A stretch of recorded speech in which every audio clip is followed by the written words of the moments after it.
This is the Effing One Podcast, Australia's only Formula One podcast with Adam and Luke. G'day and welcome to Effing One Podcast. It's Australia's only award-winning Formula One podcast, the Little Aussie Battlers podcast.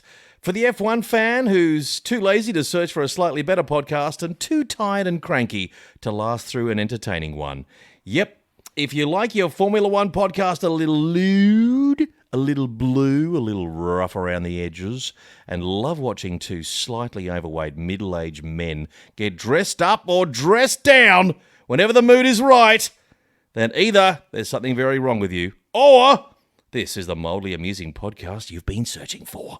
So grab a ticket, sit down and strap in, because Luke, it's time to go head first, pants down, and make Formula One great again. How are you? All right, mate. How's the prolapsed anus? The what, sorry? The prolapsed anus. Completely prolapsed. Yes. No, doctors had a good look at it. Now in a bag hanging out behind your pants. They said there's no point, son. You might as well get an anus transplant. Oh, where are you going to get that from? Well, funny, I shouldn't have mentioned this on the microphone, but I'll speak to you later about it. Word is, yours is as tight as a tiger. Mate, if I could give you half of my sphincter, I would. That's something that if you grafted it, it would grow around, like if I took half of it, in a matter of months, it would be a full anus. About an hour.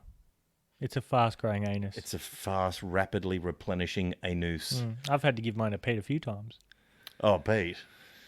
Yeah. Well, every time he whittles an award, Yeah. he loses. He damages it. His pelvic floor is not. He needs to do his Kegels. He needs to do Kegels. Everyone, do your Kegels. Right now, while you listen to the podcast, just do some quick Kegels. We've been doing ours. I'm doing it right now. I've been doing it ever since I said g'day and welcome. Yep. Kegling. Kegling. I can tell in your voice, especially when you do the head first, pants down. Yeah. That's the crescendo of the Kegel. So, how you going? Good, mate. How was the 70th anniversary? What a rubbish name. 70th anniversary race. They could have thought of something better. They should have put hay bales or something out there just to bring it back. Oh, let's go like it was in the old days. Let's 70 go years full ago. retro. Let's go full safety standards from 70 years ago. Yep. Same cars. Yep. Hay bales. Random cow. Cows just wandering, farm animals, and pedestrians, and a dude on the corner waving a flag. Oh yeah, you need more of that. Yeah. I was hoping for the checkered flag they would have someone on the start-finish line Yeah. doing it. Yes. To signify we're looking, because Yes. it's safe Yes, now. it's- You can have someone doing that. You tell all the drivers at the end of the Grand Prix, we're going to have someone waving it on the track. Don't be a dickhead. Yeah. Let's get the fear factor right up there. Let's go 70 years. All right, guys, so we're going 70 years back in time. Here are your cars. Good luck. Yep. See, it'd be great. It may blow up. Could there blow up. might be blood, but you've taken sign this waiver. You literally take the checkered flag when you take him out. That's right. You take the checkered flag, and there's a dude attached. They cut to the overhead camera and it's just his face pressed up against it. That's when you know you've won. Well, originally it wasn't checkered flag; it was a guy with a checkered shirt. Really? Yeah, so you just ran into him, and it became tradition. It's just a wall of people wearing checkered shirts. Yeah, and it became. And the next year, the same guy wore the same shirt. You know, they originally tested, in the old sprint races when you run on your feet, they used to have a little wire that goes across the track. Oh, I thought, we'll do that. We'll hold that out. There you go. Decapitated too many drivers. yeah, You win one Grand Prix and that's it. You're that's done. it. Yeah, You got no head. but remember, you're a martyr. Oh, yeah. You're remembered forever. Yep. You are, what do you call it? A martyr. For safety? Oh, A martyr? No, a test dummy. A martyr for safety. A martyr for safety. I was thinking something started with P. I just got to say something. This podcast It's off to a ripping is start. top shelf, isn't it? Much better than last I've week. heard- Don't be like that, Luke. No, it's okay. No, Luke, look at me. No, Stop. I'm not No, looking at you. look. You did a great job, Luke. Your He mother is holding back Your so mother much laughter texted when me. he's saying that. Your mother texted me and she Again? said, Was this for a hookup this time? This is like a half an hour after you dropped it. Drop that she texted shit. me. She said, firstly, how do I screenshot again? Then she said, isn't Luke doing a fine job in the podcasting? Don't send her dick pics on Snap. She doesn't know how to screenshot. Just send it to her in Messenger. She didn't actually think it was a podcast. She said, isn't he doing a great job live on the wireless? I was doing a TED Talk. How to do a bad podcast. Listen to this one. Look. Well, it's done. It's out there. It's great. And No, if you get a chance, definitely go back. Go back one. What episode are we now? Don't. How many have we done? Oh, too many. This is our third year. That one should be deleted. Now, you've all heard it, so time to move on. If you get a chance after you listen to this podcast, if you have stumbled across this mildly amusing podcast, that is Effing One Podcast. If you want to go back to a shit one, welcome. If you want to see what's capable in the podcasting world, if you want to see what's actually the spectrum physically is the bottom of the spectrum. Solo podcast. Go back one. Have a little listen. Listen to that, and then you come back to this and go, "Wait a minute, these guys aren't that bad." I'm going to be honest. I'd rather listen to last week's. No, you wouldn't. Yeah. No one would. No. No, it's okay. Anyway, Luke, we should really... We're not here for shits and giggles. Yes, we are. Actually, that's all we're here for. Yeah. Yeah, we're just here for shits and giggles. Yeah. What are we fucking talking about? I don't know. The race. The 70th anniversary Grand Prix at Silverstone. Good to see someone but Mercedes win. Yes. Thanks to Pirelli for their delaminating tyres. They what happens is when you get tyre failures like that, when you get tyre issues like that, so what happens is as you overheat the tyres, it bubbles up and comes through the surface. So if you don't go too hard too quick, you can manage the tyres, and then the tyres will be good because then the tread depth will wear away, so it doesn't actually get a chance to bubble up underneath. So if you can wear it and not overuse it, Mercedes put a lot of load in their tyres because they're a lot faster, so they're putting a lot more heat through the tyres where they're bubbling up and blistering. If you don't go as fast, you won't have this blistering. So you wear away the tyre surface a bit, then you can heat it up, and that's what Max Verstappen did. That's a wonderful point, Dexter. But are you Are you suggesting? I'm rocking Are you it. suggesting that race, the 70th anniversary race, was completely down to tyre wear? Wholeheartedly. Yeah. And the Mercedes-Benz not being able to tolerate the heat. No. So they got out of the kitchen. What's going on? That could be a problem this weekend. It could be. It's going to be hot. It's also going to be hot in a few other places because it's a bit later in the year. But Spain, it's normally in May before the Monaco Grand Prix, so it's a little bit cooler. But it's very hot there. Are you telling me this World Series is not over yet? This World Series of baseball is not over yet. World Series of baseball. Yeah, it's just started. It has. But no, this championship isn't over just yet. I think there's a bit of hyperbole being talked about, saying that this is, something that we're concerned, like Mercedes are concerned about Red Bull, but it's purely down to tracks and temperatures. It's not car performance. You're not going to see a Red Bull up there. Red Bull was even out-qualified by the talented Nico Hulkenberg. Oh, Nico. Poor Nico. Man, he looked good in qualifying, didn't he? He did. Bloody hell. I've never seen a man rest his neck on a qualifying lap. Yeah.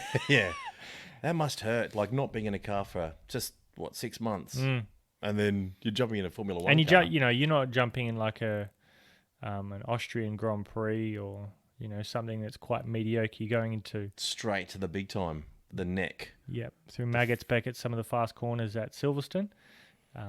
So yeah, he did a very good job. Kept Lance behind him for the majority of the Grand Prix, and then they decided to pit him. I think they said they were concerned about Albon behind, which I don't know why he's behind.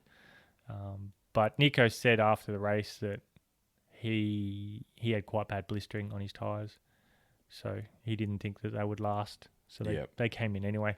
He's not in a championship. He wasn't going to get a podium. So what a shame. I thought he might get a podium. I thought this could be the track. I thought it would. Wouldn't that be a fairy tale?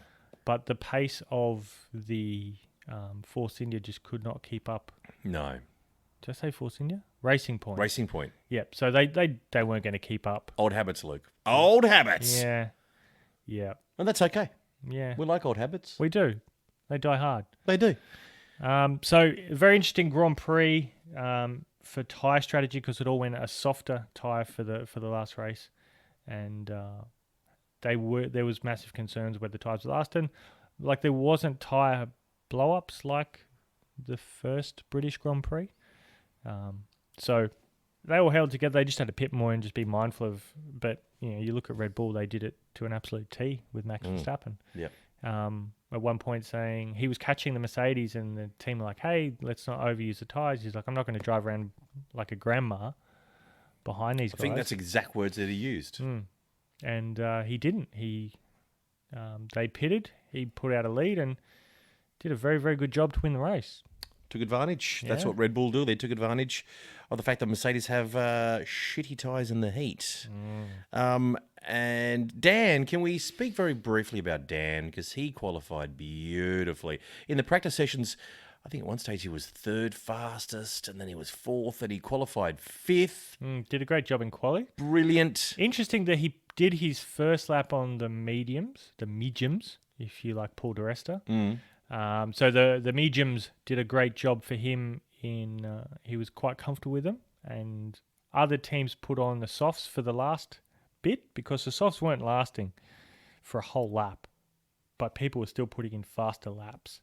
So I just wish Daniel had put on a soft for the final run in Q3 just to play around, but he didn't do that. He kept on the mediums. The interesting thing was what Renault did and what screwed him this weekend, which I think is down to Renault. All the teams had an allocation of tyres exactly the same as every other team. So before last year, they would be able to choose what kind of allocation they wanted for the weekend. But Pirelli's like, these are your allocations, you're not getting a choice, take them. So they got two sets of hard tyres. And because normally Renault will run an alternate strategy from one driver to the other in practice. So one driver will do the mediums, one driver will do the hards, and they'll see what their race pace is and then figure it out. So one does one does the other, instead of both doing the same thing. So Daniel ran his hards, so he only had two sets of hards, which the hards were going to be the fastest race tire to be on because they were effectively the mediums from the week before. And they were the hardest compound tire that they could use. Unfortunately, he used up his hard set on the Friday, so he didn't get a chance to really utilize a fresh set, which was even during the Friday practice, the commentators were like, why is he running hards? Like, from the week before what the times were, what the strategy is with it. So why are they running it again and using up a set of hard tyres, which they'll need in the race? And even Daniel after the race said, we shouldn't have used them in the practice. I don't know why we did. Just poor luck. Bad luck. And he did this little spin as well. He had a bit of a Vettel spin. He had a Vettel spin. He called it a Vettel spin. Did he? Yeah. Is that what he called it? Yeah. Love it. Ouch, that stings a little bit. Yeah, not good. Not a good way to finish. But once he pitted that extra time, that just put him back, and he's trying to fight with Sainz, and that's when he spun. Yeah. Wouldn't have mattered. They were chasing tails by that point. Yeah. Screwed up a little bit. Speaking of screwing up a little bit, and does it regularly, our friend Bottas screwed up a little bit. Qualified first and came third. Yeah. Wasn't great. He was chewing up tyres like the ham sandwich. Lewis Hamilton was in front of him and didn't start very well. The whole race didn't go very well for him. No, it didn't. Not ideal for him. I think he's disappointed, as you could tell after the race. I think he's going to be disappointed at the end of a lot of races this year. Yeah. But he's got another year at Mercedes for some reason. Just resigned. How about that? That's a big call. And there'll only be one Finn as Kimi bows out. Is that right? Is it official? Yeah. Kimi's officially... I said that in a solo podcast. Thanks for listening. Well done. I wouldn't make it all the way through, Luke. You overestimate my ability to sit through a solo podcast. I just meant the first 10 seconds were good. 40 minutes. Oh, yeah, it was a solid intro. The intro was great. Yeah, I was very happy with that. Yeah, but then I fell asleep. All right? All right. I think you texted me halfway, then I woke up. I was drooling and great podcast. Thanks, Great Luke. podcast. Fuck you. So last lap is his last lap. That's crazy. Finally, at the age of 59, he's going to pull up the boots. I think he That's could go to crazy. 60. He could. Only one fin. Well, that's going to reduce the amount of boredom in Formula One by 50%. Yeah, That's nice. that'd be good. Only one boring. Wonder who's going to come in for him. That's a good There's an open call. seat. Well, Haas. there's a Hulkenberg floating about. There is a Hulkenberg. Will he go to Haas? Will he go to Alfa Romeo? Will he get a spot at Racing Point? Will be some other team willing to snap him up? Do you think because, well, if nothing else, the qualification was a good advertisement for himself, wasn't it? Great job. He did a great job. I mean, it's not his fault. So though. he's very unfamiliar with the car. Yeah, Gets in second time and correct. whacks it on third. Showed improvement. Yeah. You reckon he's hot tip, or will they go for one of the younger drivers from F2 maybe? Well, Williams is already locked in. Mercedes has an open slot because Hamilton hasn't re-signed, but I'm pretty sure that's just a formality. Yeah, he's not going anywhere. Red Bull, are they going to keep with Albon? Albon or go with Gasly again? I reckon they need to. I think I know they're really keen on their driver program, but you need to get someone else up there in terms of your constructors' championship. Oh, it's a If killer. Red Bull, It's do a a killer. decent job, but Albon isn't getting anywhere near Max.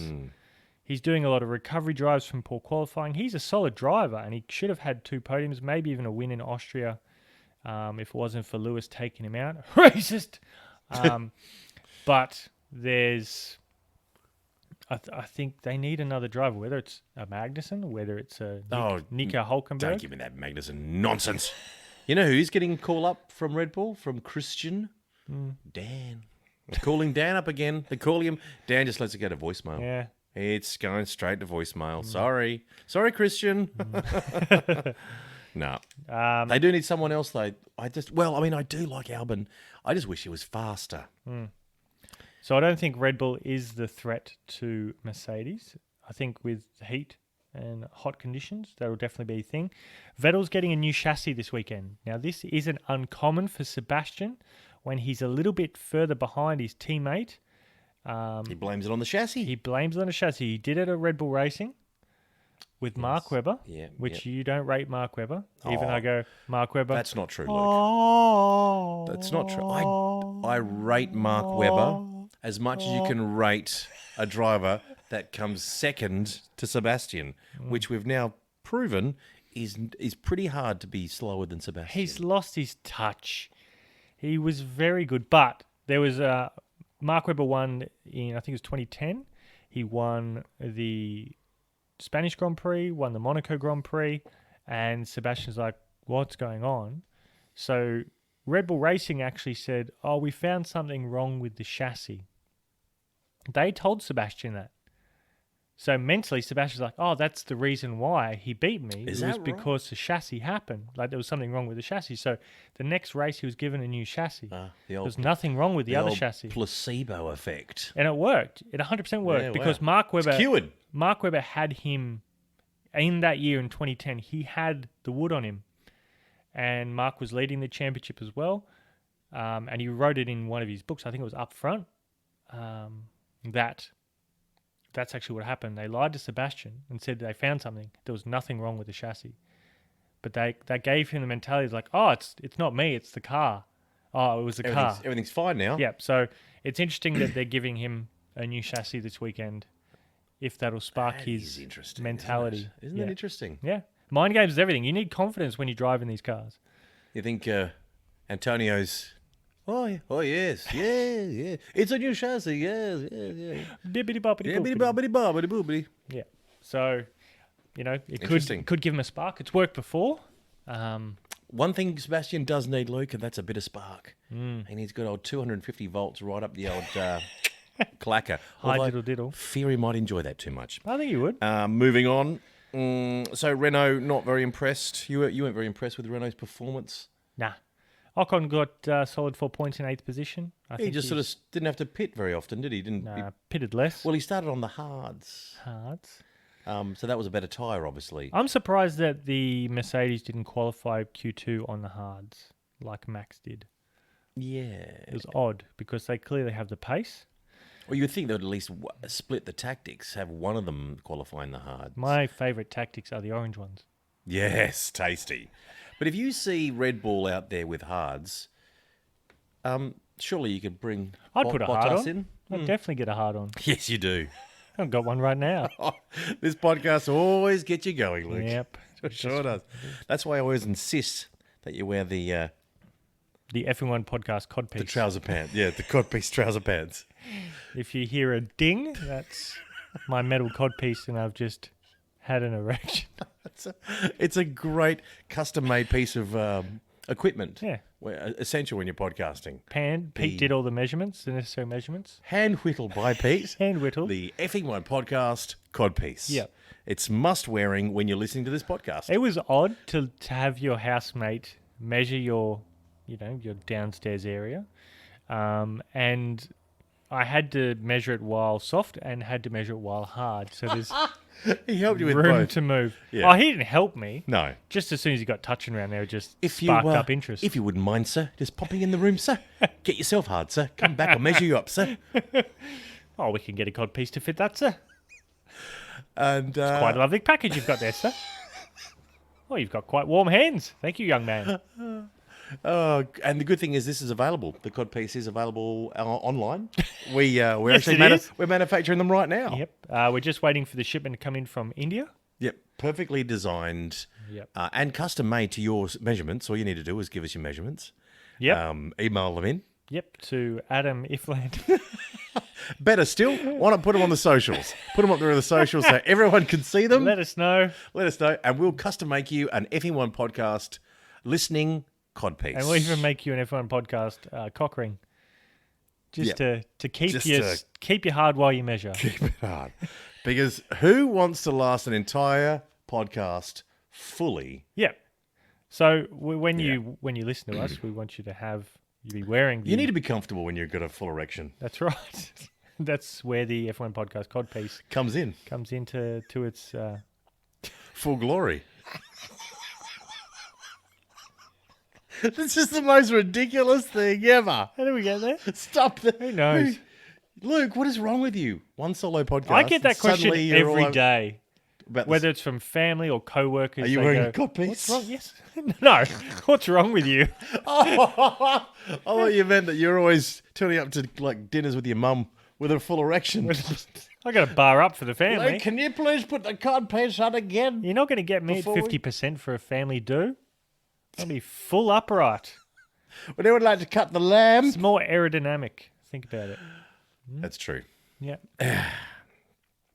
Anyway, All right. So the how protest. much are the codpieces, by the way, we're selling? They're $150. That's a bargain. All right, sorry about that. The outside is snakeskin, Yes. and we have There's nice velour on the inside.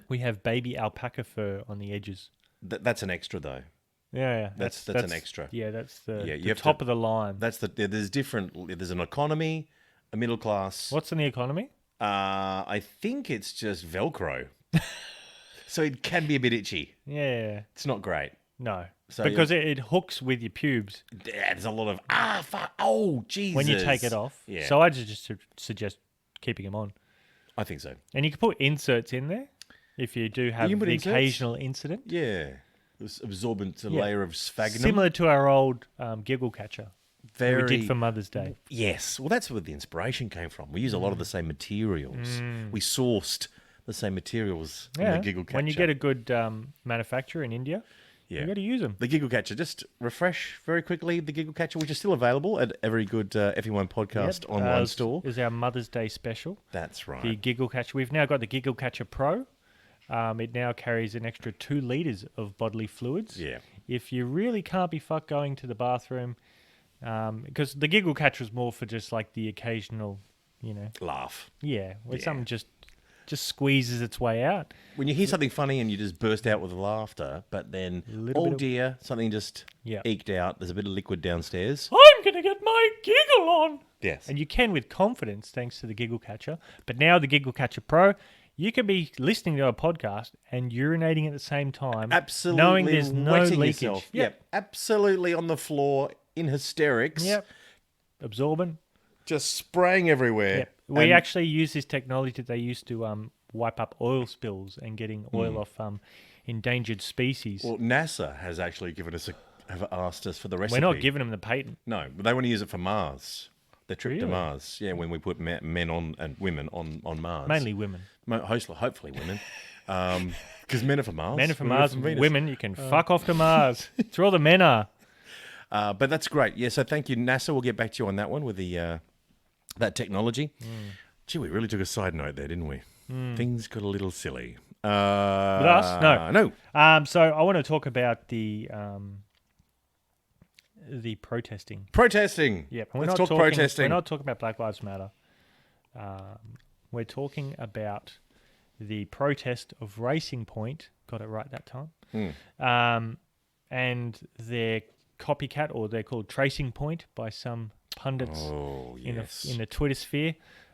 Tracing Point was found to have copied the brake duct or used the same brake duct. I'm not exactly sure what the exact finding was, but they're copying shit and they can't do it. So they got a 15-point deduction from the Constructors' Championship and got a €400,000 fine, I think, or £400,000. A lot of money.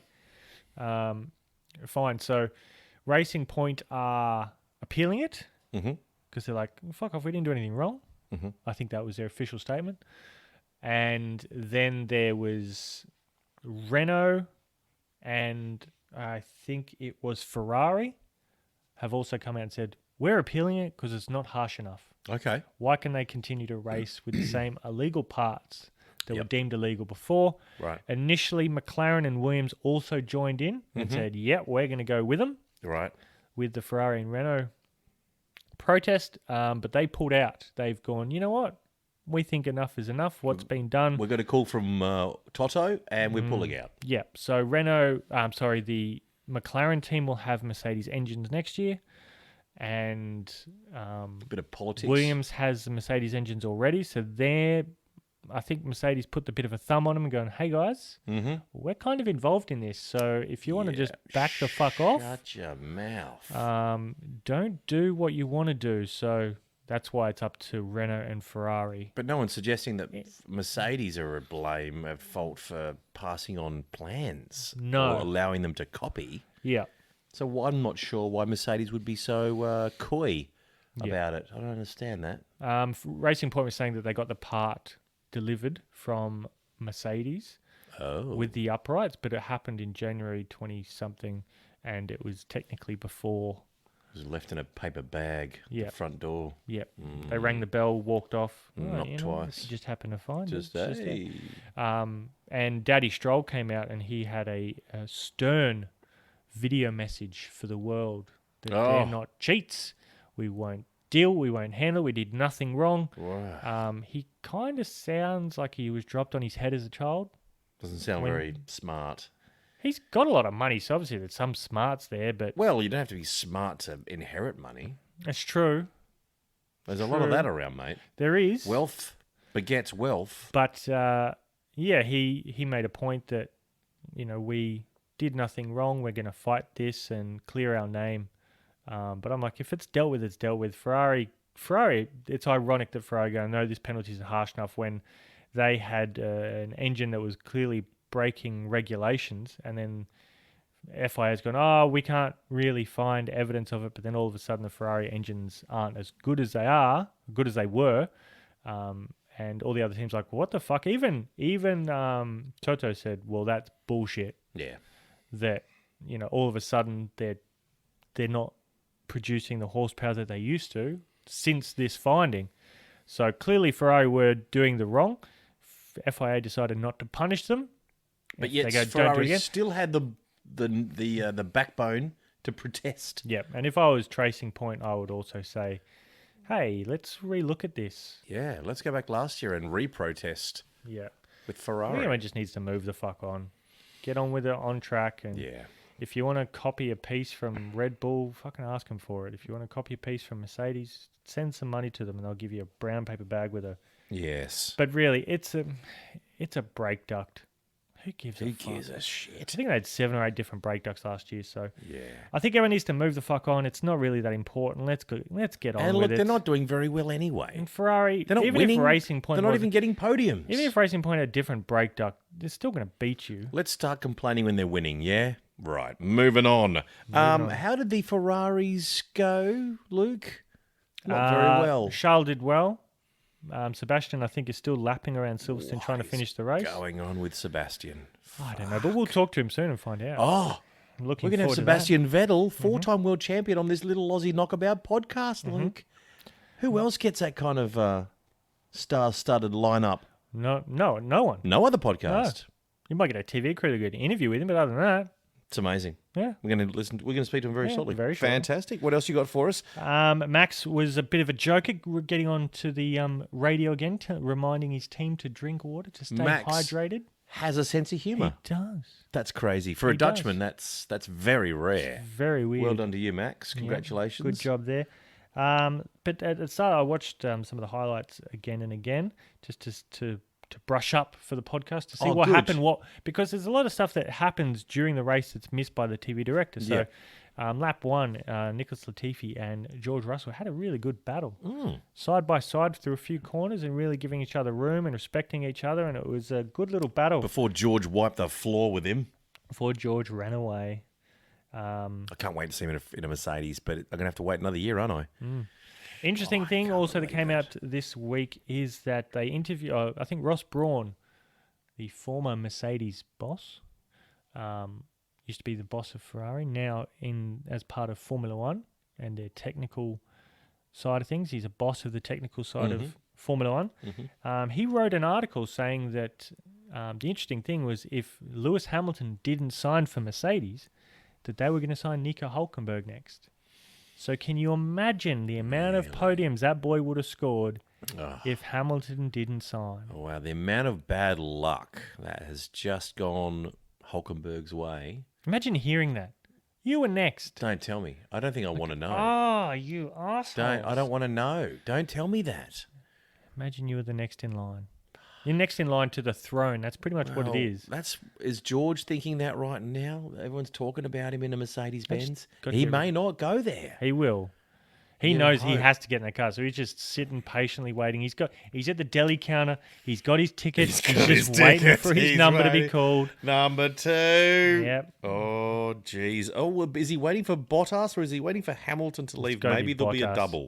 double leave. Got to be Bottas. Hopefully next year is his last year at Williams. You'd think there'd be like a transition period, wouldn't you? Like he takes Bottas, Hamilton sticks around for a couple more It'd years. be just a giant hook that just brings Bottas. Bottas is just standing there, and then this hook comes around and takes him off stage. Yeah, just drags him off. Yeah. It's time. Time's up. And no one even notices because he's so boring. Like, Like, what was that? it'd be like 2 years later. Hey, what happened to Was there a Finn That was another Bottas? Another one, blonde. one. Yeah. Well, looked like Kimmy, just Little as bit. boring, less angry. Less angry. No, okay. He hasn't Loves been here for- porridge. Loves porridge. Hasn't been here for 2 years. Is that right? Okay. Oh, okay. You're weird. Yeah, so let's hope Hulkenberg gets back in a dominant car. I don't want to see him in a car. I just want to see him. I don't want to see him at Haas. I don't want to see him at Alpha. No. He could easily get a drive for those. I want to see him in a team that can perform. I want to see him at Red Bull. I want to see him at Mercedes.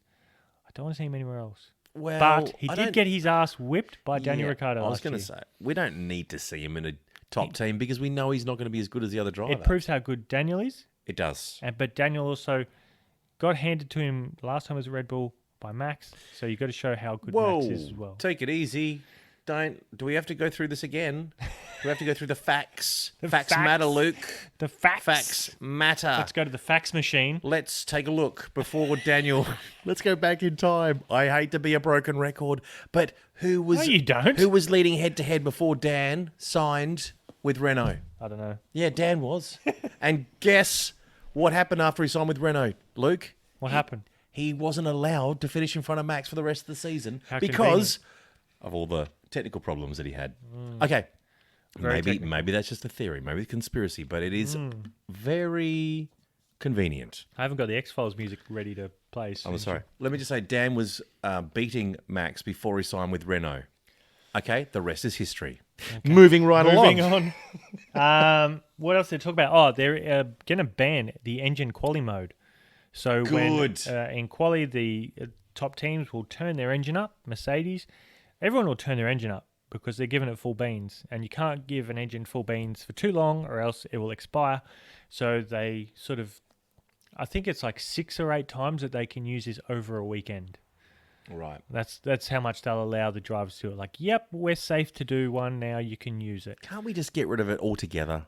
Well, it's full beans. It's great. But in quali, they're going to ban But it. we can't tell if it's full beans. Luke, it's just cars going around. Yeah, if it's going to make the cars more even, and like Mercedes or like Ferrari last year, when they were full beans, their beans was very spicy and very hot. If Daniel Ricciardo was in a McLaren Mercedes, you'd want him to have full beans in a quali lap. Yes, but I just want to see who's the fastest driver. Yes. I don't want to see who's got the fastest car. Yeah. Anyway. So as of the next Grand Prix, that will be done. No more engine super quali mode. Good. They'll ban it. That's good. I don't know how they're going to manage it or how they're going to, but that's their issue, not mine. But that's the plan for the next Grand Prix in Spa, in Belgium. Spa. I like it, Luke. That's good news. That is. Yeah, get rid of that quali mode. So we're going to talk about some awards. Oh, it's award time, Luke. Oh! Before we are ignoring the elephant in the room, Luke. You and I. I only had one cake. Elephant cake. No, it's just a Codpiece? cake. Oh, this is no reference. There is to an cake. F1 podcast, Elephant Codpiece, but we can't talk about that now. There is. You're wearing it now. It's lovely, but we won't talk about And the if codpiece. your trunk's up, it's good luck. Yep. When the trunk is up, it's very good luck. Very good luck. Which is strangely always how your trunk is sitting during this podcast. Yeah. That's why I never look to my right. I'm always looking straight ahead, Luke. I've got the pillow on my lap. Never eye contact with you when I'm podcasting. It's a rule. We are, in fact, My eyes are up here. As you'd expect with a podcast, we are fully dressed up in a ceremonial outfit, Luke. It does make sense we're getting dressed up for a podcast, doesn't it? Yeah. Do you know of any other podcasts that get dressed up? Nope. I can't think of any. Why would they? Why would you? Why would we? Because, Luke, we are Fiji's third favourite podcast. That's why we get dressed up like this. Yep. What's the top two? In Fiji, Yep. how to cook pork in a hangi And the coconut podcast. and the coconut podcast. All 50 or 60 different recipes for coconut. Yep.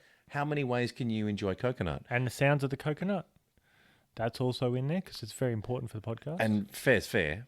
Very entertaining podcast. Oh, it's great. I love it. Yeah. It's in my list. Yeah.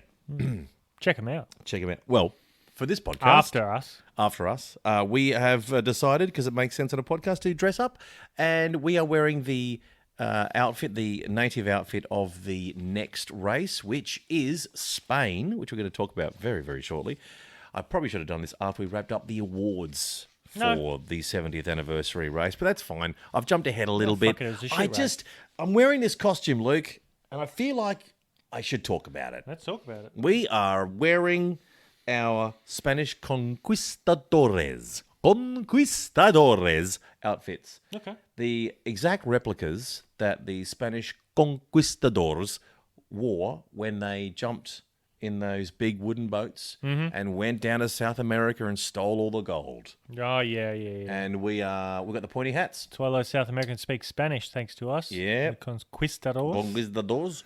And that's what we are we're not generals. We're not high class Spanish glitterati. We are just soldiers. Yeah. We're just the run of the mill, bit lazy. Very lazy. We talk. Are we going to rape? We're going to pillage? Nah. Let's stay on the boat, man. Let's just drink. Do we got any grappa? What shall we do? Just wait here for the guys. That's very French of you. Let's wait here for the guys, amigo. I'm struggling. Was that French? Oh, Got a man. bit French there, and then Did it got it? a bit Mexican. Oh, Mexican. But hey, it was entertaining. Damn it. Yeah, so we're the lazy conquistadors that stayed on the boat, waiting for the gold to arrive. Yeah, Just snacking. we're just- snacking on We're like biscuits. security guards for the Kind boat. of like security guards. Yeah. But a nice little slice of history from the 15th century. Check us out on Instagram, and we'll post... I'll do that at some point. Well, just take a photo. Take a selfie, mate. It's Of easy. course. Hang on, let's do it now. And smile. There we go. Didn't smile. And we're going to put that straight onto Instagram and Facebook. I didn't Luke get and the codpiece in the photo. That's all right. Thank God. Only from the waist up for you, my friend. And it would be weird seeing an elephant at full trunk. Conquistador. The small trunk. From the waist up. Winter. From the waist down, a full elephant. Anyway, Correct. So I'm glad we're doing that for this podcast. It does make sense. We're getting dressed up, and that's what we should do during podcasts. Get dressed up in the... I would like if someone got dressed up listening to the podcast. See, that's genius. If you guys get dressed up listening to the podcast, put a photo up on Instagram, share it with us. Please We'll do. share it with the world. Doesn't have to be Spanish. No. You have to be a conquistador. You can be whatever you want. You can dress up as an avocado if you want. Brilliant. Yep. A lovely... Would you go a Huss? I'd choose a Huss avocado because I like the skin on the Huss is a bit more... it's fibrous and it's easier to dig out the flesh of the avocado. With the other... There's another variety that just sort of... You take a little slice of it and the skin comes with it. And that annoys me. I saw someone had an avocado that didn't have a seed in it. They were very happy. Bargain, hey? Got a little bit extra there. Yeah. Awards for the 70th anniversary race. Let's have a look here.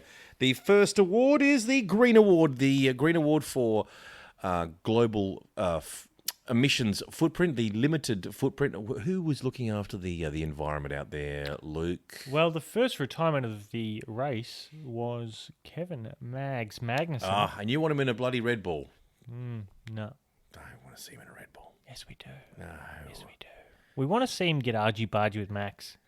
I want to see someone... because he's aggressive. That's why I like him. And that will suit a battle against Max. He's too... Aggression and aggression. That's great to be aggressive, but he'll be 3 laps behind him. No, he won't. The only thing he'll be doing is blocking him and getting a blue flag. Quick. Mags is quicker than Albon. Albon made some really good moves. He's barely quicker than Grosjean, Luke. Yeah, Grosjean has a flash in the pan, and that's what last week was. A flash in the pan. Yeah, this kind of sound. I'm getting deja vu of you talking about Hulkenberg before he turned up and had to race against look Dan. how good Hulkenberg is. But he's not. Put him in a Dan fast car. Killed him. He's fast. Dan slaughtered him, Luke. First Grand You Prix. haven't learned from your Hulkenberg days. First Grand Prix, Kevin Magnussen. What happened? That's right. Got on a podium in Australia. Yep. Sebastian won 4 world titles, Luke. He did. He won 4 world Did titles. he deserve 4 world titles? In a championship-winning car. Shouldn't have won. Maybe won one. He could have won one. He deserved 2. Alonso should have won 2 of them. Weber should have won another one of them. Weber should have won 2010. Yep. He screwed the pooch in Korea. Alonso should have won 2, and Sebastian, rightfully won 1. Yeah. Let's The change last one. Okay, there we go. 2013, all Seb. The other 2. We're rewriting history. That's Yeah. what we do. That's what we do, baby. If only the world was I'm the way going to go change we... your Wikipedia. Yeah. Yes. So, Next one. next one is the UG E-Day Award for crazy dangerous driving. And there's really only one person who was really that crazy or dangerous, and it wasn't Sebastian Vettel for his spin in front of half the field. It was Daniel Ricciardo. For the spin? For the UGE Day, for wasting everyone's time. Yeah. The Promising Pasta Maldonado so much. Award is for the... It is wasting, isn't it? Yeah, UGE Day is for wasting time. Don't qualify 5th, Dan, and then do what... We didn't do anything wrong. It's just things didn't go well, and the tyres were falling apart. He should have went longer in his first run. That wasn't his call, though. Yeah, it's not. But, he shouldn't have come in when he did. He spun as well. It was just a messy day It for him. wasn't a good day for Ricciardo. So kind of a waste of time for him. He probably could have enjoyed it doing something else other than racing. And, it'd be a bit depressing coming away from a Grand Prix. When you're Haas and when you're Williams, you used to be in turning up, and there's really no point you turning up. Yep. Also want to point out Kevin Magnussen has a championship point. Just for that argument before. But, the UGE Award goes to Daniel Ricciardo for wasting his time and for getting our hopes up. It's a great thing about you and I, Luke. We're like brothers. We can fight, but, we come straight back. We're best friends again. Yeah, we hug a little bit more than what brothers should. We do hold it a bit longer than we should. Yeah. But thankfully, we're in these cod pieces. That's so right. There's no problem there. The Pasta Maldonado Award for... This is for dangerous driving. Dangerous driving. Did I say dangerous driving for the UJ E-Day Award? My apologies. UG was a little bit dangerous. He was dangerous. But he was so slow, he was dangerous. But mostly he was a waste of time. Wasted. Okay. The Pasta Maldonado Award, is for dangerous driving. Yep. And that one's going to go to Esteban Ocon, which actually happened in qualifying. I think it was Albon or Russell. No, it was Russell coming out onto the straight, and I think it's the Wellington Straight they call it. Oh, love He it. came out, and Ocon was just right on the exit. Yes. So George tried to go around, and then he just completely blocked him. Like the Alpha Tauri moved over to the left. Ocon just stayed right at the exit of the corner, and George Russell was giving it full chocks and had to pull out really, really quickly because it was quite dangerous. Ocon ended up getting a 3-place penalty for that as well. Yes. But for being a dangerous driver, Esteban Ocon, for parking on the exit of a corner, you get the Pasta Maldonado Award. Congratulations. Another wonderful award. Mm-hmm. And the Lick It and Send It Award, Luke. This is for the best overtaking manoeuvre, named after Dan's quote where he's said after winning the Chinese Grand Prix. Lick it and send it. Sometimes you just got to lick it and send it. Yep. Who licked it and sent it? So for multiple times, he licked it and sent it across the race was Alexander Albon. Yeah. Made a really great move around the outside of Kimi Räikkönen along the old straight, the old main start-finish straight into what would have been turn 1. I think it's Cops, might be called. I don't know. I'm not very good with corners in Silverstone. No, or names. Or names. Or phone numbers. Or people. People's faces. Who are you? But yeah, great move. He did a few of those throughout the race, and it was very impressive. He just sort of kept it there and held it around the outside. Yeah. Great job, Alexander Albon. If you qualify a little bit higher up, you don't have to do that, but he did a good job. Yep. The F1 Podcast Award, Luke, for making Formula One great. For 2 races in a row, we're giving it to Pirelli. All right. Not only did they didn't give us the exploding tyres, but they gave us tyres that changed the Grand Prix. They did. Changed the winners of a Grand Prix. They did. And everyone was concerned about having softer tyres and will they blow up like they did the week before. They didn't blow up. They were softer. They did blister like a motherfucker. Yep. But they didn't blow up. Changed the way it ran. Changed the way for Daniel Ricciardo. Changed the way for a few guys who had some blistering issues. Yep. But it spiced things up. It made it interesting. Yep. Well done, Pirelli. I do also like the exploding tyre, to be honest. I don't mind exploding tyre. If it was a combination of both the high wear tyre, like in this race, that changes the entire race, mixed in with a bit of an exploding tyre. Maybe some sets are more inclined to be exploding. Some maybe high wear. That would be Pirelli, if you're listening. Maybe throw that in there just randomly. Yep. We do like an exploding tyre. Everyone loves exploding tyre. As long as it's safe and no one dies. Yeah. Yeah. Well, 70 years ago... That's a common thing. It wasn't racing. You didn't have a good race unless someone died. Like, how'd you go? You won? Yeah, but no one died, so it wasn't really noteworthy, was it? Deaths. Yeah. The thing back in those days, you'd have one car on the lead lap, and then there'd be the rest of the cars bodies 3 laps dragging down. behind each car. It's just bodies flapping. Like you hit a plastic bag and it's flapping in the back. See? All they needed was an endangered species on the back like we want. Yeah, release some endangered species on the track. Hedgehogs, echidnas. Yeah. Release a hedgehog. Release a hedgehog. Crawling out. Oh, crap. It's a good thought. We should Great think about sound effects. You've been working on them. Thank you. We could think about proposing that for the Narang Grand Prix. Yep. When we, move forward with making Formula One great again. The Narang Grand Prix's got so much F1 nature. technology, maybe they could clone something. Oh, there you go. Well, you wouldn't have to feel bad if an animal died. Yeah. So we just clone because it's not a real animal. No. It's something that we've made and manufactured. No, it's not Terry, the hedgehog. He's over here. This is Terry's twin brother. Yeah. Yeah. Terry too. He's Terry too. He's not even real. He's just cloned. Yep. He goes out there, takes a few cars out, gets some exploding There's tires. 20,000 of Terrys now. There's 20,000 Terrys on the track. Lemmings. Yeah. Nice. This award. Every time I look at this award, I get a bit emotional. Brings back so many memories.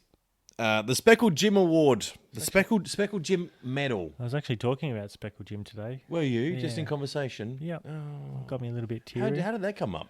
I was just talking about the podcast and about our... Suddenly you had the wave of,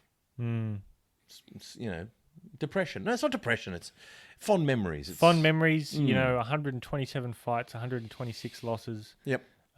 Should we mention before we go any further, the Fighting Cock, sponsored by F1 Podcast, very dear to our heart, who died recently. We had our own Fighting Cock that we put into... We put him into tournaments. We put a lot of money behind him. It was Pete's favourite pet, producer Pete. Producer P that you don't see much of. Or hear much of. Or hear much of. But there was, let's just say that our favourite cock died tragically in an accident. It was an unfortunate training accident. Most of the listeners who are quite common to the podcast know Speckled Jim and his fighting spirit. He was in a training incident with a dippy bird, one of those birds that goes back and forth into water. It looks like it's drinking. Yeah, Great way. We thought that was a harmless way for him to train. We did. Until we left Pete in charge of the dippy bird training Pete session. loved that cock. Out of all the cocks that I've known Pete to love,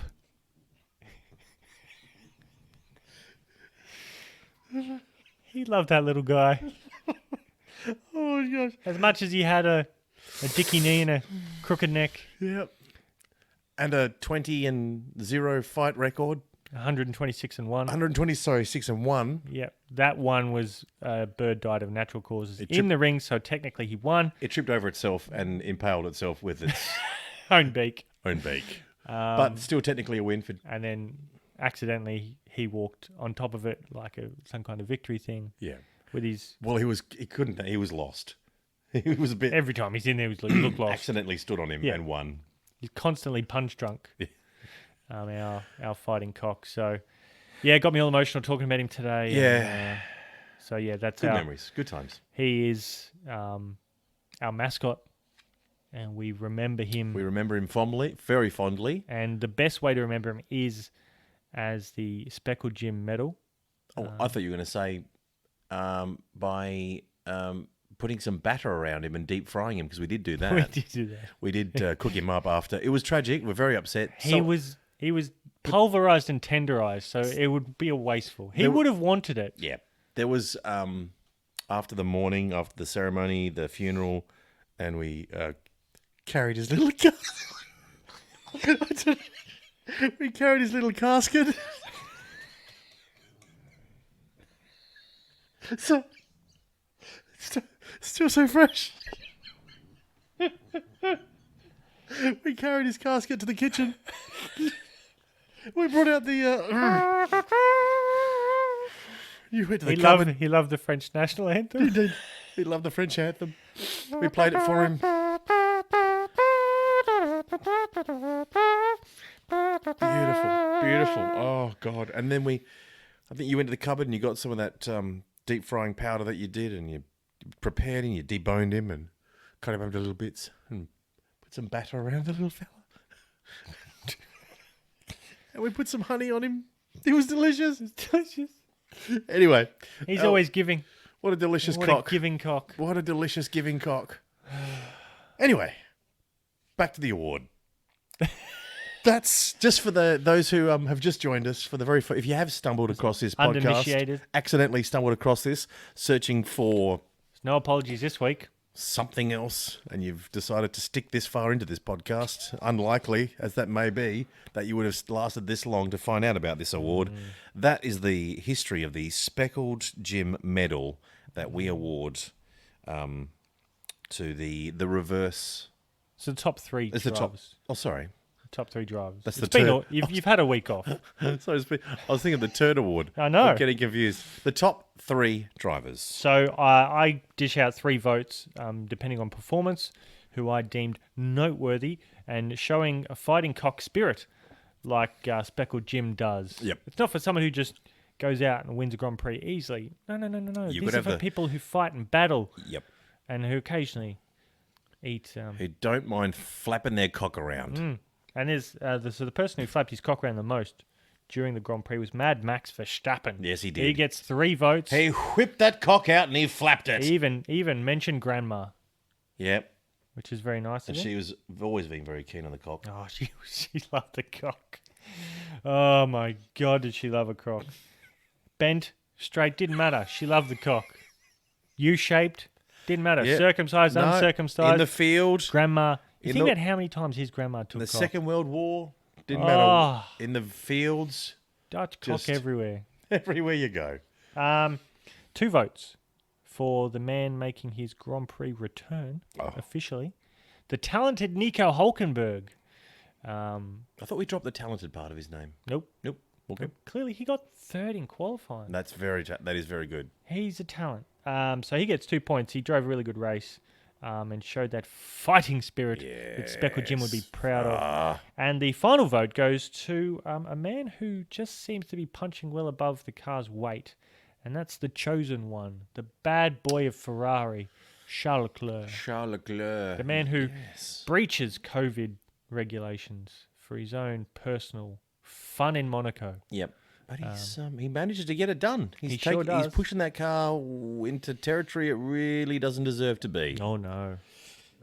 So well done to you. Well done. So they're the votes, so 3-2-1. Very good indeed. Very good indeed. The fastest lap, who got the fastest lap out there? The fastest lap was Lewis Hamilton. He got the extra point. He did a 1 minute 28.451, but it was 1.4 seconds slower than last week's fastest lap. So it's not a lap record. Fastest pit stop was Red Bull Racing at a 2.03 second pit stop, and the driver of the day was Max Verstappen. Well done, Max. The Turd Championship, Luke. This is where we focus on the battle at the other end of the grid. We're not looking at the front because we know who's winning at the front because there's championship points. But who is looking in the rearview mirror? We are. Another reason the podcast is unique and different from every other Formula 1 podcast. You think of a race win, they get 25 points. You come dead last, you get negative 25 points. And it goes towards your Turd Championship. So anyone from 11th to 20th gets negative points towards the Turd Championship. Yeah. And because too often, Luke, in society, in the world, we celebrate the good, the gifted, the people that excel. What about the little battler at the back who's giving 110%, just chipping away, getting nowhere? these are the window lickers of Formula 1. The people that are just not up to scratch, who just can't get into They're the not top up to 10. par. No. They might have a disability. They might. They might have a learning disability. Have a gammy leg, Like a dicky knee. Correct. Like Grosjean. Yeah. Learning disability. But they're at the back battling away, and we shouldn't forget those little people out the back. Nicholas Latifi, he's Canadian. Canadian. You can't what the help hell? that. He can't do anything That's about a condition. That's a problem. Yeah. So That's on the spectrum. Exactly. It's a spectrum. Yeah. So we want to celebrate those at the back who are slightly shit.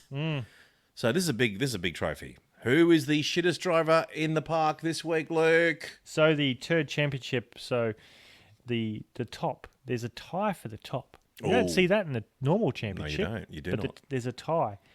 Nicholas Latifi and Kevin Magnussen are on negative 57 points each. George Russell, he's on negative 50. Romain Grosjean on negative 44. Pizza Man Antonio Giovinazzi, who I think looks like a vampire, actually. So I'm calling him the Vampire Giovinazzi. He's on negative 36. His teammate, Kimi Last Lap Raikkonen, he's on negative 35. Pierre Gasman Gasly, he's on negative 34. Sebastian Fingerboy Vettel is on negative 27. Mad Max Verstappen on negative 25 with his DNF from Austria. Then we've got the man who didn't even start the Grand Prix at the British Grand Prix, the talented Nico Hulkenberg. He is also on negative 25. Daniel, the personality Ricciardo, negative 24. Ahead of his teammate on negative 21, the French stick Esteban Ocon. Daniel, the missile Kvyat, negative 19, with Charles, the chosen one Leclerc, also on negative 19. Lance, Daddy Boy, Richie Rich, Stroll, whatever you want to call him, he's a fuckwit. He's on negative 15. Then you got Alex, the TIE Fighter Albon, negative 4. Oh, sorry, I forgot Carlos Minifon Sainz. He's on negative 8. And then Lando Chuck Norris, negative 4 as well. And the last one is Valtteri, the other Finn Bottas, on negative 1. The only two drivers not to be on the Turd Championship right now are Sergio, the Tijuana Tesla Perez, and Lewis Douche Canoe Hamilton also not on the Turd Championship board. And wonderful job highlighting all their nicknames as well, Luke. Yep. I can't believe I remembered them. That's pretty impressive. What about the actual real the one that we don't really worry too much? No, I'm not that concerned about. The actual World Championship that people are looking at. Who's leading that? Right. How's Max going? Has he jumped? Max has jumped Bottas. Okay. So it's Hamilton on 107. Max on 77. Oh. Bottas 73. Leclerc 45. Norris 38. Albon 36. Stroll 28. Perez 22. And he hasn't done the last two races. Ricciardo 20. Ocon 16. Sainz 15. Gasly 12. Vettel 10. Hulkenberg 6, Giovinazzi and Kvyat on 2, Magnussen on 1, Latifi, Raikkonen, Grosjean and Russell all pointless. Wow.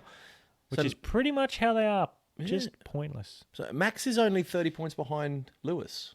Mm-hmm. That's only one DNF and a race win away. Mm-hmm. You know, Hamilton gets a DNF. If Hamilton does get DNF and Max wins, it's then game on. It's within 5 points. It's game on, mate. Yeah, we just need Lewis not to finish a race and get in the Turd Championship, which he didn't get in the Turd Championship at all last year. No, he didn't. So someone needs to take him out. We do really need to have a little bit of extra spice, don't we, in this World Championship? Let's not make it a foregone. No. Because it's looking a bit like that. But hopefully we can get some more action, get some more Red Bull action in there. That'd be good. And so maybe some different podiums, please, would be nice. Right. Oh, it's time. Oh, love this. Love this segment, Luke. Hand in the paddock with Robert Kubica. Robert's not driving at the moment. Former Williams driver. He's a test driver now for Ferrari? No. Alfa Romeo. Alfa Romeo, thank you. Test driving. And so we have a very special job for him. We pay him a little bit on the side. We give him a bit of pocket money. Not much. No. And we cross to him, and he does a little hand in the paddock. He just keeps us up to date, finds some Formula One content for us. So let's see what he's up to this week. Yeah.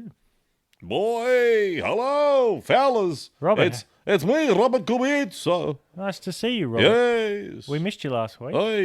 Yes, I was very busy doing the testing. I was doing the COVID. At the moment, I'm very much health and safety. Really? Yes. Very much. Sorry, something in my eye.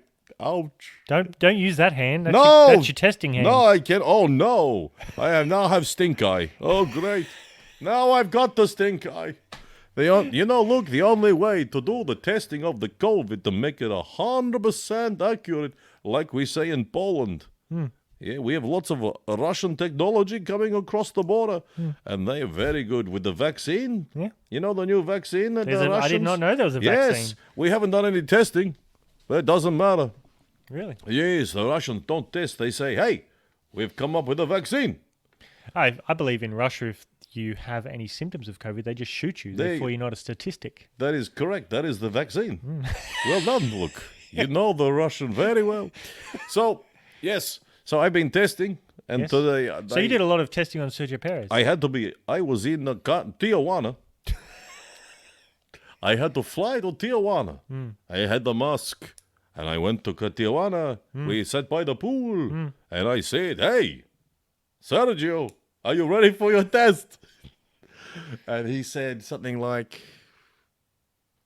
I don't know. What would Sergio say? Okay, amigo, I'm ready. I'm ready for the test. What do you want me to do? And I said, bend over. Bend over, please. He said, Oh, you're doing the test that way. It's the only way, look, to make a guarantee. So I got my, An upper respiratory infection yes. and virus, you go through the anus. I know, it's a strange disease. Very strange. Look, it affects people in different ways. So...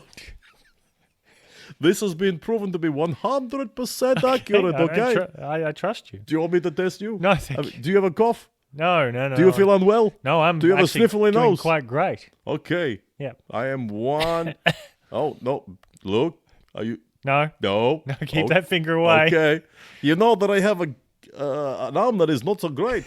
Yes, from an accident in the car. Yes, you were driving a rally car. Very fast. Very Straight far. through an Armco. Yes. Pierced the middle of your car. Correct, look. Fucked up your hand. Yes, I had to whittle it back together by myself. Self-whittling. I said, pass me the needle and thread. I will do it. Fuck off you. No, go away. I do it myself. I can see you doing that. I had to. Yeah. You should have seen the size of this guy's fucking sausage fingers. Not near me, you asshole. Anyway, where was I going? Is it a Polish sausage I can't fingers? remember the story. You take me off track. Sorry. Ah, yes. You did go off track. That's how the accident happened. Correct. Yes. Very clever. You're a funny guy, Luke. You never said that when I talked to you. And I didn't think when I stand next to someone I would ever be good looking. But no, I am. I know when I'm standing next to you, I'm not the ugliest guy in the room. Okay. So anyway, so this arm does not work so great, but now it's perfect testing device for COVID-19. Mm-hmm. Yes, so what I do, I go to the house and I say, Sergio, I bring paella. That's nice. It's on the floor. Pick it up. See. Oh, by the way, drop your pants. The best way. Hey, Dios mío. Your hand doesn't fit that well, sir. Trust me, I know. You'll be eating the paella like a dog, but it's the best way to eat it. Now drop your pants. This won't hurt a bit. So, I take my finger.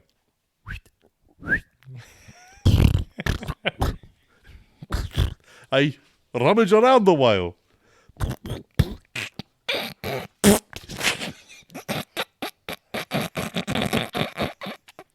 Some interesting noises there. Yes, his anus is very noisy. Very noisy anus.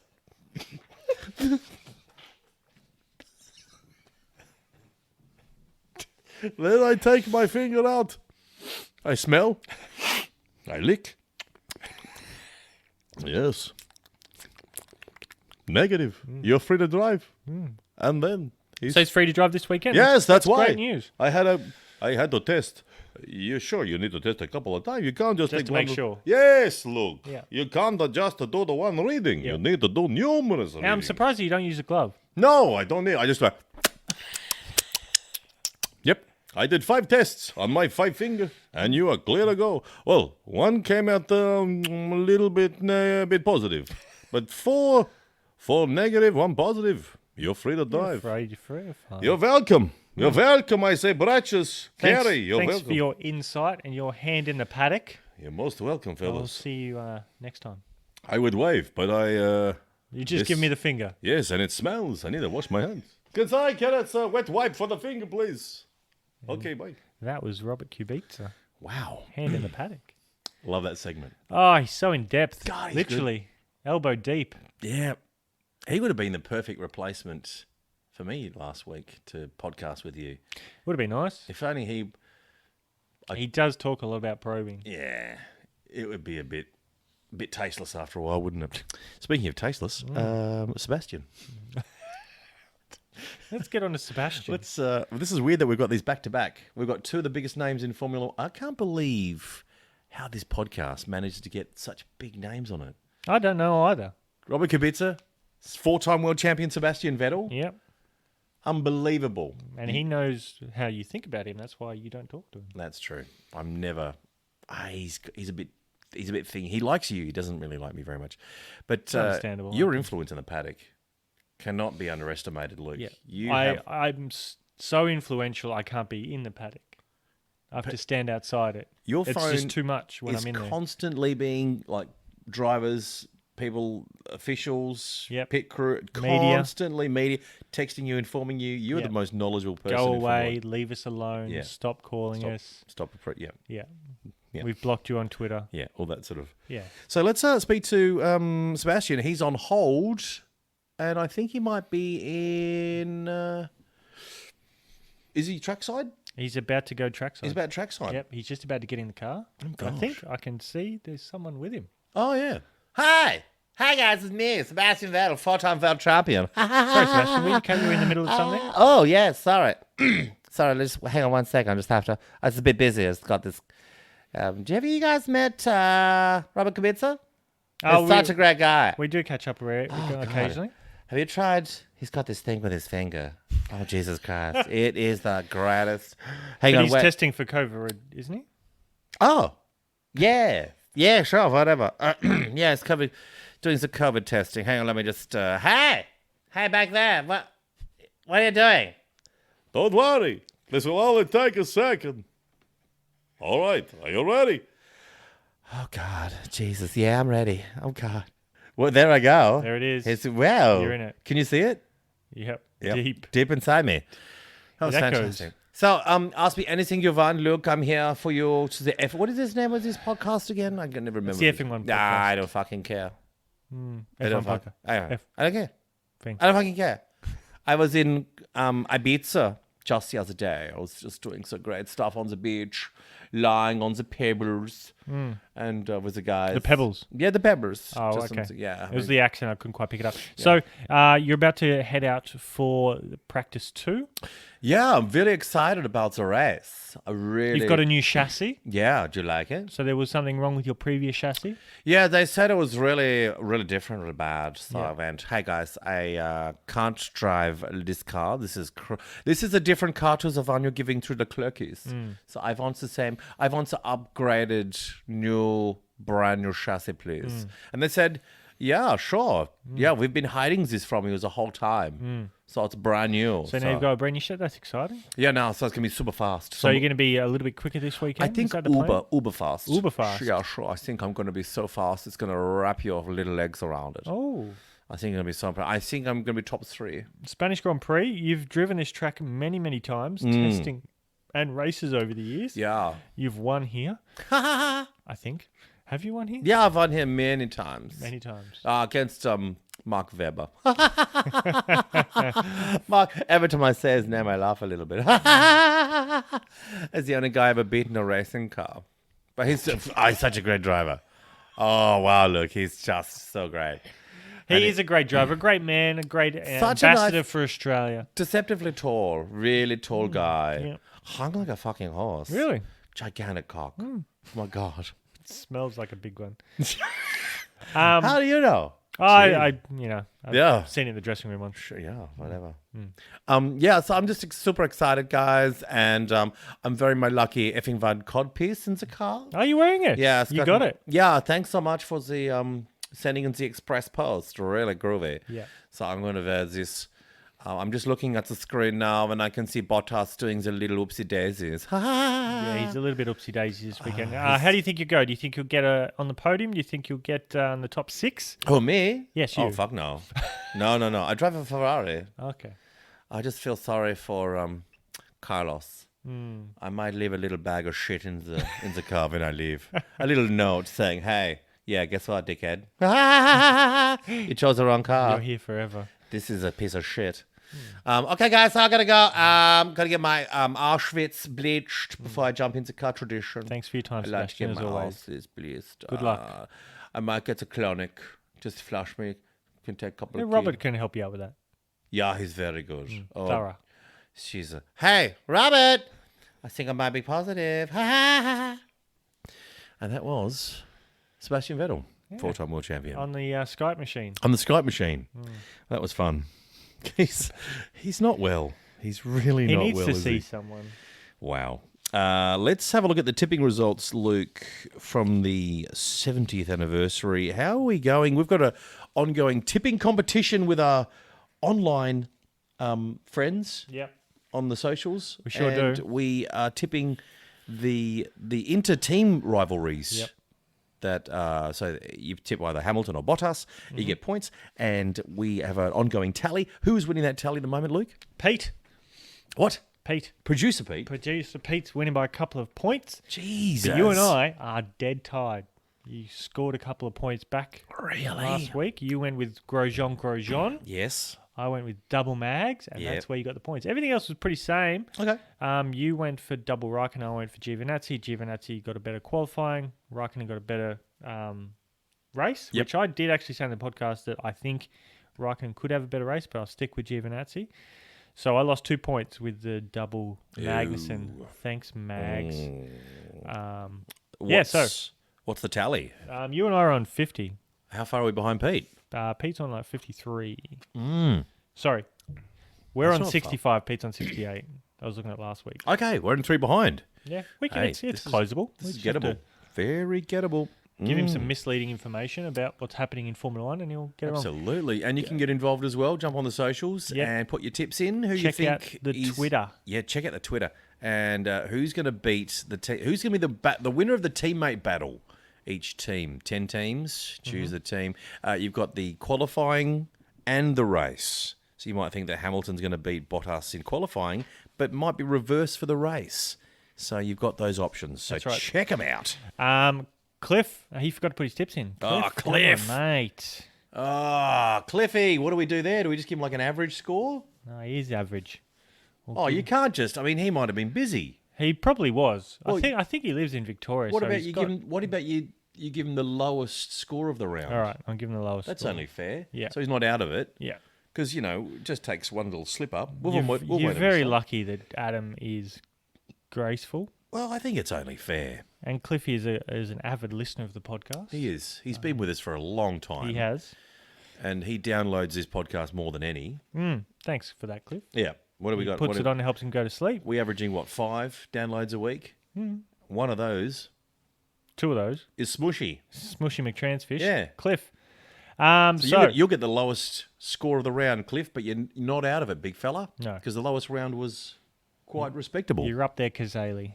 Correct. All right, so who are you going to tip this week? Let's get that out of the way while we're talking about it. Okay, let's go Mercedes-Benz. I'll go Hamilton for qualification and the race. Mm-hmm. And are you disclosing yours now, or you? Yeah, I can do mine. Sure. I will go Bottas for qualifying and Hamilton for the race. Mm-hmm. Let's go Ferrari, Vettel, Okay. Leclerc. You go first. I will go with double Charles. I will go with While we're young. Sebastian to out-qualify, Charles to outrace. Okay. Red Bull Racing, Verstappen and Alexander Albon. Verstappen, please. I will also go the double Verstappen. Yeah, I don't yeah. think I could ever go for Albon. Carlos Sainz and Chuck Norris, probably the closest of the match teammates. Not really. Norris is absolutely smashing him. I'll go double Norris, please. I'm going to go Carlos and Carlos. Wow. Because it's Spain, even though there's no crowd, Wow. I think he'll lift at Really? his home Grand Prix. Right. Ricardo Ocon. Double Ricardo, please. Double Ricardo for you. I will go an Ocon in qualifying and a Ricardo in the race. Changing it up. That's opposite to what I thought you would say, but anyway. I know. Let's go with Alpha Tauri, Gasly, Kvyat. Double Gasly for me, please, I'll sir. go double Gasly. Kvyat's just rubbish. Hulkenberg. Oh, sorry, not Hulkenberg. Sergio Perez. Double Sergio, please, for me. Double Serge. He's back. Serge. And I will also go Serge. I don't think Stroll's going to do much this weekend. Alfa Romeo, Raikkonen, or Giovinazzi. Let's go double Gio. I'm going double Gio. Magnussen, Grosjean. I know what I'm going to do. Tricky. 2 shit drivers. 2 shit drivers. Yeah, let's go Grosjean qualifying, Magnussen race. Okay, and Russell and Latifi. Double George. Double George with me. Yep. There's the tips. They're locked in. Love it. Fantastic. The race preview of this in Barcelona. We are now going to Barcelona, Spain. And who won last year? It was Lewis. Last year was Hamilton ahead of Bottas, Verstappen. Pole was Bottas with a 15.4.06. And the tyres this weekend are the C1, C2, C3. So the 3 hardest tyres, the same tyres they raced at the British Grand Prix, not last weekend. Yes, it has... How many corners has it got now? 16, 2 DRS zones. A 4.655 kilometre track, 66 laps of the Circuit de Catalunya with a race distance of 307.104 kilometres. The lap record is 1 minute 18.492. What are your thoughts on the temperature on the day, the track conditions? Will we see Mercedes-Benz chewing up those tyres again, Luke? It's going to be warm, and I think that they will. Those hard tyres will be definitely very, very important, which I see some guys doing some hard tyre runs in practice. Could the tyre situation with Mercedes struggling in the heat be the only thing that could make this World Championship a tight Yep. contest? I It think seems like that. It's either rain, which Hamilton's very good in anyway, but I think heat is the only thing that seems to be its only weakness in the Mercedes car. Yep. Is tyre So let's just hope for management in hot conditions. a lot of heat for the this race to be very, very exciting, and we're going to get that as well, Luke. Yep. Fantastic. That is tantalising. That is good news. Into the 30s, track temperatures into the 40s over the Oh, weekend. yeah, bring that right on. No rain? No rain. Oh, Oh, okay. there might be a drizzle. Okay. But I don't think it will. And when can we be expecting to watch the televised broadcast? What time is it live on the east coast of Australia? For the Luke? east coast of Australia, it's the same as the last Grand Prix, which is nice. It's handy. For the east coast of Australia, 11:10 p.m. West Australia and Kuala Lumpur, 9:10 p.m. New Zealand, 1:10 a.m. Monday morning. Moscow, 4:10 p.m. UK, 2:10 p.m. The United States, east coast, 9:10 a.m. And for the west coast, it's 6:10 a.m. I've got a few different time zones just to help out some of our listeners in other parts of the world that may be missing out. Tahiti, Oh, Tahiti. 3:10 a.m. Monday morning. It's a shit of a time to watch it. Oh, yeah. Bogota, Colombia, Oh, Bogota. 8:10 a.m. Guinea-Bissau, 1:10 Guinea-Bissau. 1:10 p.m. Where's that, Luke? It's in Africa, I think. Okay. I don't know. Yeah. Making up. Sarajevo, Attention to detail, Luke. Is 3:10 p.m. Hey, I just wrote it down. 3:10. These are accurate. Yeah. The times are accurate. Yeah. Where they are, We don't care. it's in their time zone. Dubai, 5:10 p.m. Do we have many people downloading from Guinea-Bissau? Guinea-Bissau. Yeah. Bissau. Bissau. Bissau. Do we have any Bissau listeners? Any Guinea-Bissau listeners? We will now. We've All right, mentioned them. right on. They're going to be, fuck, someone talked about us. First time they've ever been mentioned. This will be the in a number one podcast in podcast. Guinea-Bissau. You bloody know it is. The number one podcast in Guinea-Bissau. The effing one podcast. Finally, we've gone number one, Luke, somewhere. That's right. Number one. And Ashgabat, 6:10 p.m. Oh, they love this podcast in Ashgabat. Oh, I've had an Ashgabat once. delicious. Just delicious. With the garlic sauce, the tahini. Delicious. Oh, especially when you're pissed. You're drunk. It's 2 a.m. When you're drunk, food doesn't matter. That's exactly what you need. Greasier the better. Yeah, God, all down your arm. Oh. So time zones are done. Now it's time for Dan Watch. It's time to see what Dan's up to. It's Dan Watch. Dan. Dan. Dan. Can you tell someone had a week off and he's Yeah. itching to get back in? Can't wait. So Daniel Ricciardo, he was Mr. Personality. the personality Ricciardo. The reason Formula One is still popular around the world. Yep, it's the only reason why Netflix has a show that works. Correct. He was being interviewed by Jensen Button, and a little boy, Lando Norris, came by just to intervene, probably breaking COVID regulations, which we're fine with. Oh, yeah. As long as it comes with a funny punchline. Apparently, Lando Norris whacked Daniel Ricciardo in the back of the head or neck, and Jensen Button made a point of it. And Daniel's like, yeah, you hit me quite hard. And then he talked about, because Daniel had been asked about the pass he made on Lando in the British Grand Prix, and Daniel's like, oh yeah, it was a good pass. Yep. And Lando was going, oh, you're saying it was your greatest pass you'd ever made in your career, and building it up and making it as big as what it was, embellishing the story. They're saying Daniel Ricciardo was, according to Lando, and Daniel said, oh, how did I get past you? Why'd you just let me by so easy? And Lando just goes, I was looking at my dash. He goes, I looked down to change the setting, and then I looked up and like, oh, there's Daniel. And then Daniel's like, oh, it's just these kids and looking at their phones and not looking at what they're doing. Oh, imagine the hijinks with those two teammates. And then Lando next knocked his year. hat off and ran away like a little That's bitch. such a Lando thing to do. So these two are going to have some fun next year. Dude, the two pranksters in the same team together. Can you imagine them in the There's garage? going to be ball tapping. Oh, dude, Someone's can you gonna be- imagine? They're going to have like that itchy stuff in your suit. You'll be there. Dan will put his suit on. Oh, no, he's got me again. A I'm fish itchy. in the cockpit. Oh, no. What is it? Oh, what's that smell? Oh, no. Lando's put another fish in here. Oh, what's Dan done to my car? There's no brakes. This is hilarious.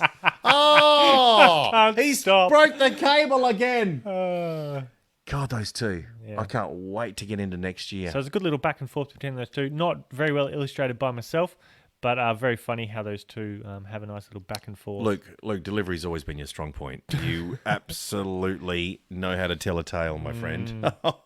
And that was Dan Watch. Dan what? Dan. The Dan watch. No? Okay. I finished in the first one, mate. You, I don't know where you're going. I don't know what I was doing there. It was like a Dan Watch. yeah, I was trying to make like a nightclub, like a gay nightclub theme. It's always go with you. Okay. That's not me. Not That's that I'm judging. That's Sebastian. Yeah, you want to Lifestyle choice. Give it how to make Formula One great again. Yes. It's what we're all about in this podcast. Pretty much. Yeah. Pretty much. We wake our up. podcast alone. We live and breathe it. Yeah. Every day you're on the phone. We going, wake up in the morning, we piss excellence. Yes. And we and piss ideas. You do. You are like a river of dreams. You are constantly texting me saying, flowing gold river. how of- about this idea, Yeah. Adam? How about this? A genius. Genius. So my idea for how to make Formula One great again is to promote some smoke screens.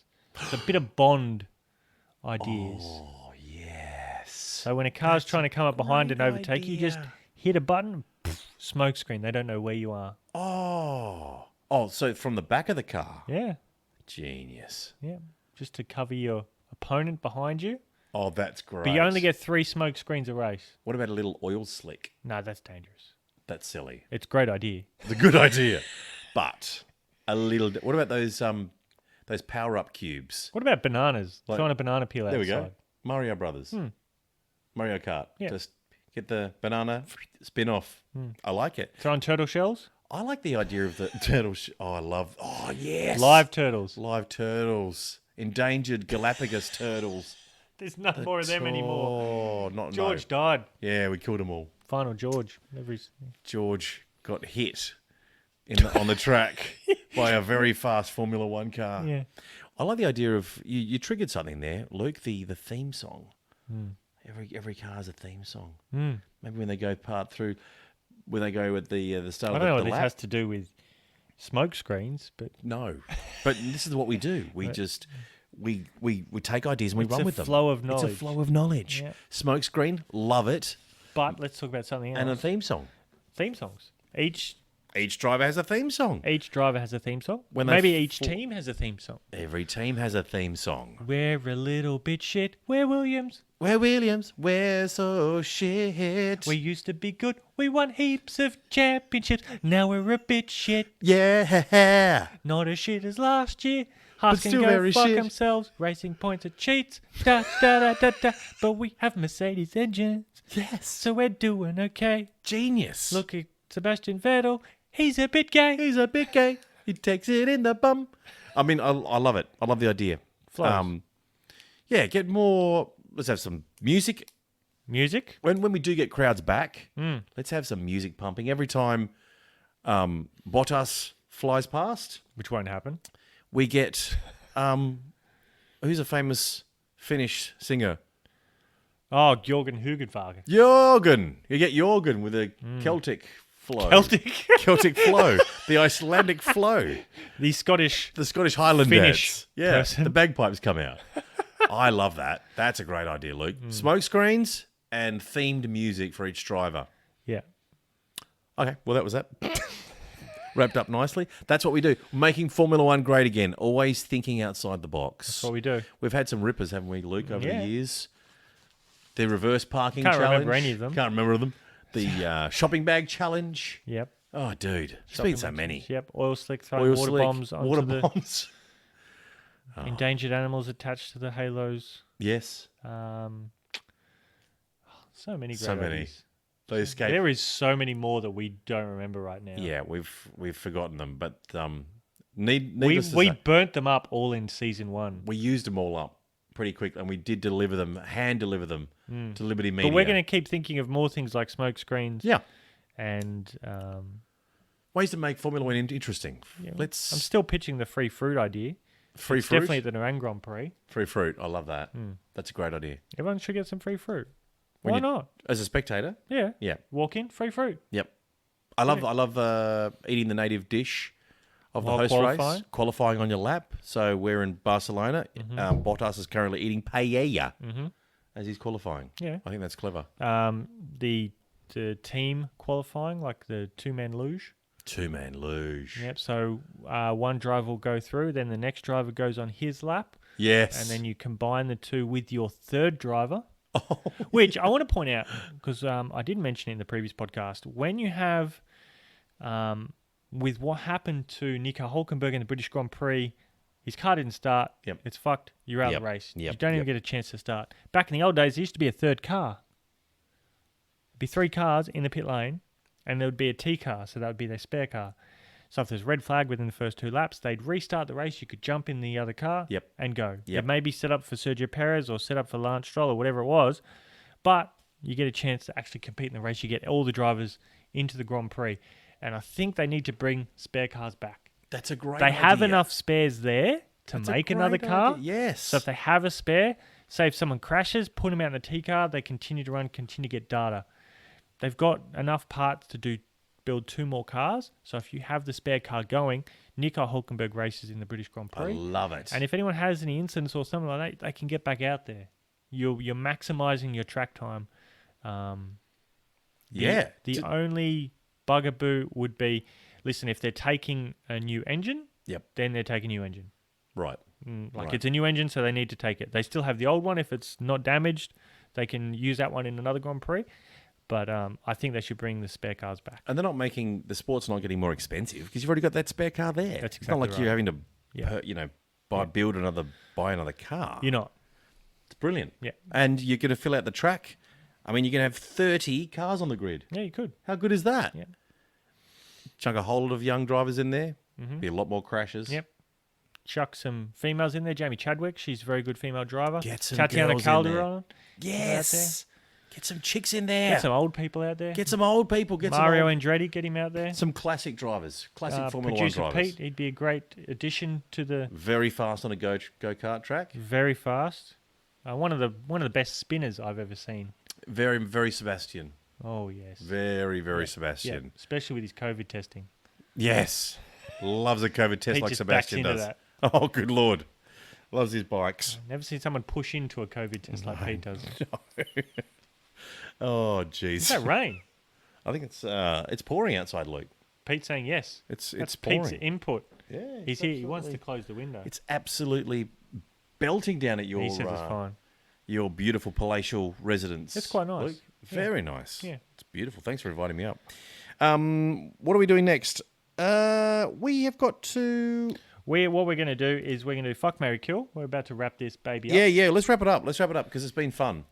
It has. And let's wrap up because it's the good way to finish a podcast. It With is. Marry one, fuck one, kill one. Yep. So Fuck, Marry, Kill.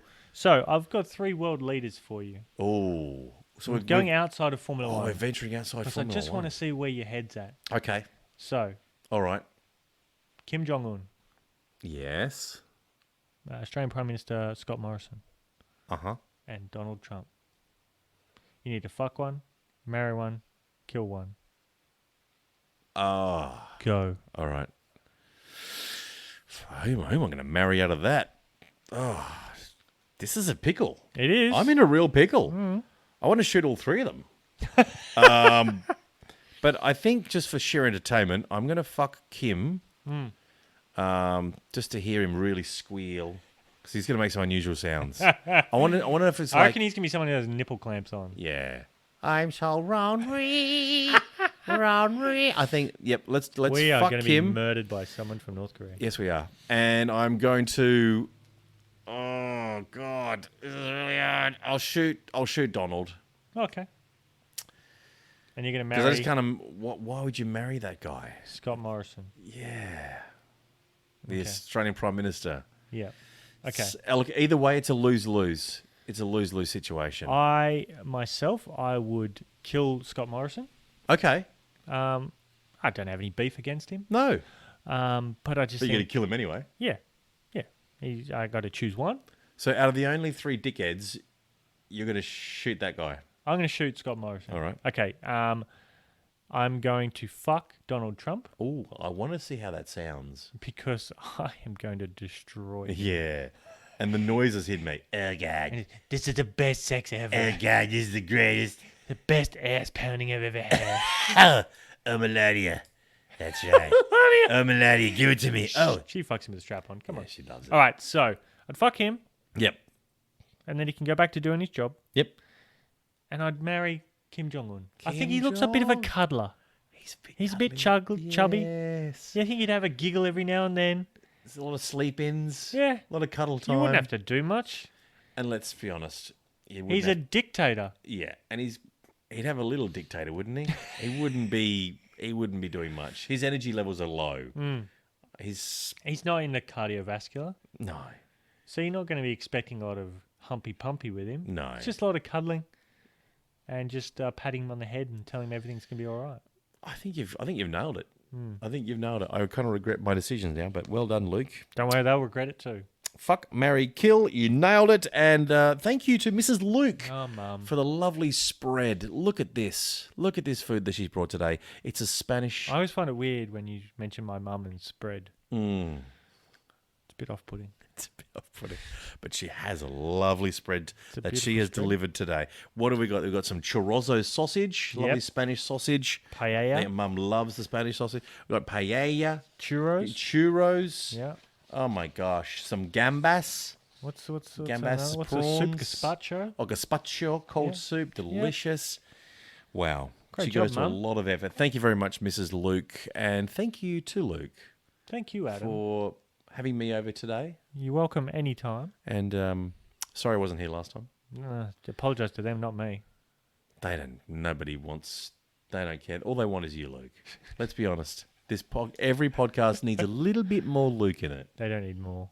But thanks for listening to the next one after that hodgepodge put together podcast of absolute. Thanks for coming back. Yeah. We know it was hard to hit that download button after the last. And once you heard it's a solo, you've gone, that'll do. That's fine. That's a good intro. We'll catch the Let's first move intro. on. You need to give yourself more credit, Luke. I won't. You really do. If it was good, I did one solo. I've done 3 solos. 3 solos 2 now. were shit and 1 was decent. And the second one was decent. The last one was not. But that's right. We got you back. That's all that matters. Thanks for listening. You need to give yourself more credit, Luke. You're a lovely man. A lovely man with so much to say. Goodbye, Luke. Bye.